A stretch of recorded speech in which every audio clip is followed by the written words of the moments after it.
He has become the go-to guy for Middle Eastern commentary for many major news outlets after the plot lines of his political thriller novels kept coming true in real life, like he was writing tomorrow's headlines.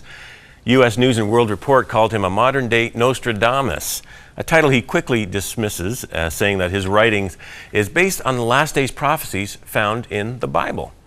His novels include The Last Jihad, The Last Days, The Ezekiel Option, and The Copper Scroll. And now his latest is a non-fiction work describing his journey to date and suggesting many headlines we are likely to read in the near future as it relates to the Middle East. It's a book we're making available to you during these 2 weeks of special programming called Epicenter, Why the Current Rumblings in the Middle East Will Change Your Future. So let's say hello once again to Joel Rosenberg. Joel, thank you. Thank you. It's good to be here with you again. Well, I'm fascinated by this topic, as I know many viewers are, but not just for the sake of fascination, but for the sake of really finding out how we can redeem the time, so to speak, in these last days. And so I know that's really on your heart. It's not just trying to be sensational and trying to get people riled up and scared, but there's a lot more behind what you're saying, isn't there? I think people are scared about what's happening in the Middle East. I mean, 10 years ago, even 5, 6, 7 years ago, nobody had really thought much in the United States or Canada about radical Islamic jihad. And the idea that we thought, if we leave people alone in the Middle East, they'll leave us alone here. And now we have seen that is not really true. And so there's a lot of anxiety, a lot of questions. Of course, Americans, we've got men and women serving in Iraq, in Afghanistan. There's the danger of another Arab-Israeli war breaking out any moment. There's a lot of questions about what in the world is going on over there. And people are becoming convinced that the politicians don't have answers, that maybe the military leaders don't have answers, that maybe our intelligence services aren't up to snuff, as it were. And they're beginning to look for other places for answers. And I think the Bible is actually a good place because it was written in the Middle East, and it's by a God who unashamedly says, I know the future, and I'll lay it out for you if you're willing to listen. And those who are followers of Jesus, it makes us, think twice about what are we doing with our time right now while we have time, and makes us look up and really ask God, what can we be doing? I mentioned in the intro that you kind of have become a go-to guy for many news outlets when something is happening in the Middle East that smacks of maybe one of your novels, plots, that they go to you and they say, what can we expect? What's happening maybe next? In fact, and I'll let the cat out of the bag a little bit, that we have pre-taped these interviews together toward the end of September while we had you available, and we're airing them as you're watching them now here in October. But today, actually, is a day when the leader of Iran is in the U.S. And in fact, you're going to be called away in a moment to go for a CNN news link up to be on headline news. Right. So just tell us what it is that you're going to be covering. Well, with the president of Iran coming to the United States, and of course people are watching this after it's happened, but there's enormous controversy over this. I mean, Ahmadinejad is describing himself essentially as the new Hitler. He claims that the Holocaust never happened, even as he plans another one. The president of Iran, Mahmoud Ahmadinejad, says he's going to wipe Israel off the map. And not just that. I mean, there are 6 million Jews in Israel. So if he were to accomplish that objective that he says, he would be able to do in about 6 minutes with his high-speed ballistic missiles what it took Adolf Hitler 6 years to do, and that is to kill 6 million Jews.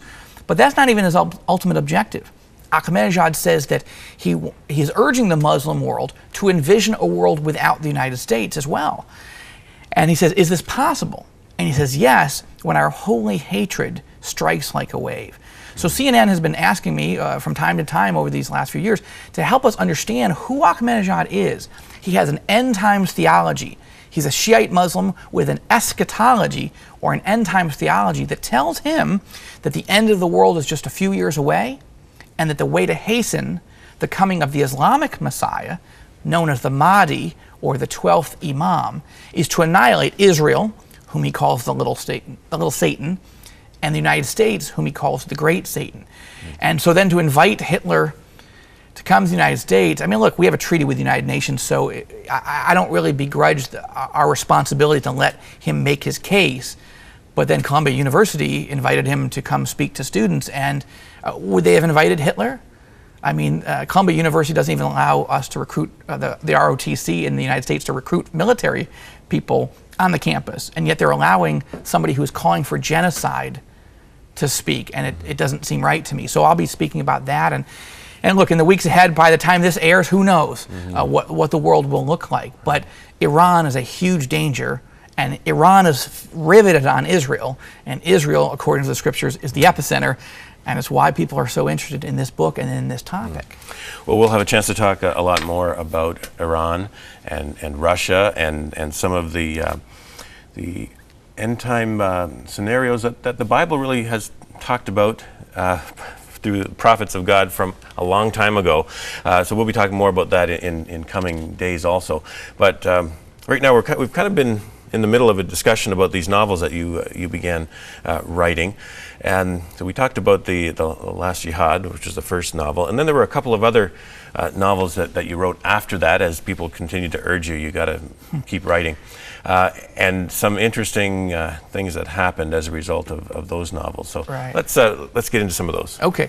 Well, the second novel was called The Last Days, and it opened with the death of Yasser Arafat, and an American president, the same one from my first novel, fictional president, pushing for peace and democracy in the Middle East.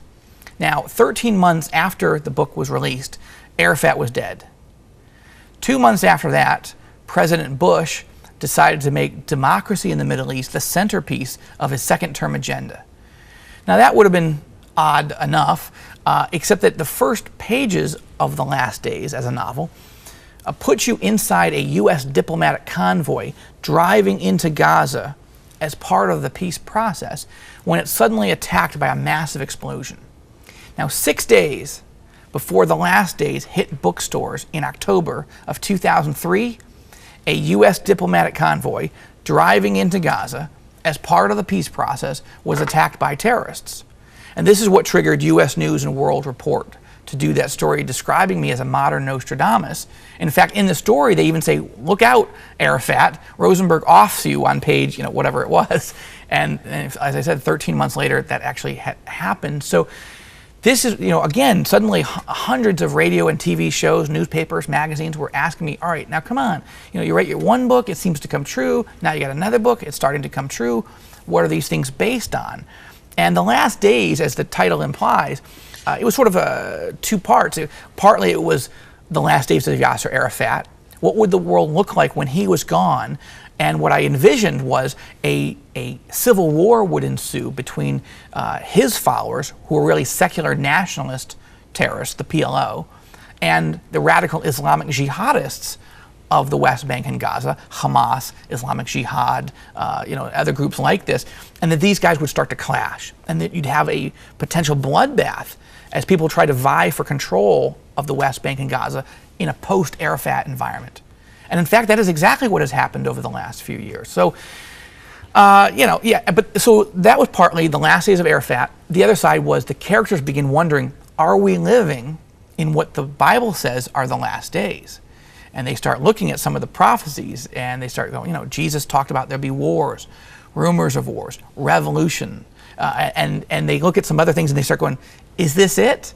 And that's what people, in fact, have started to ask is, okay, the events in the Middle East, bad, but are they also indicative of something larger, something possibly even supernatural going on?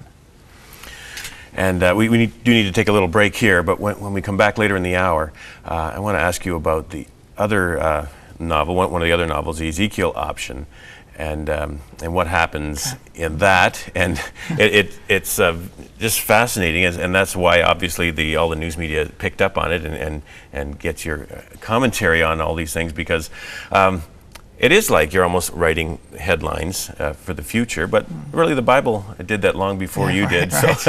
So we'll be back in a little bit and talk a little bit more, but we do want to put into your hands a copy of Epicenter, where Joel talks about not only some of these interesting things that happened based on his novels and coming out of them, and all the media frenzy that kind of followed that. But also, it just gets into the Bible and what it says and what is likely to happen in the future. And so we'll get into that when we come back.